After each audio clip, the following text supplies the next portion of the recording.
One of the things that you want to consider when you're setting up your entity and your users with myViewBoard accounts is what cloud services you want your users to be able to access when they're using the myViewBoard software.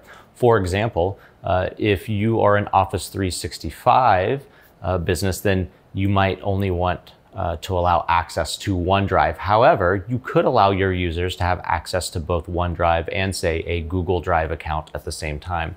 So what we're going to want to do is head over into the entity management tile, which is on myviewboard.com after you sign in. And we're going to go over here to where it says Cloud Services. And you'll see here that there are various cloud services that we can enable or disable. So all we have to do is select or disable and then confirm if we want to disable any of these services. Now, by default, they're all turned on. So if you just want to leave it that way, you can. But if you want to disable any of them, just come in and select it and then confirm that you want to disable that cloud service.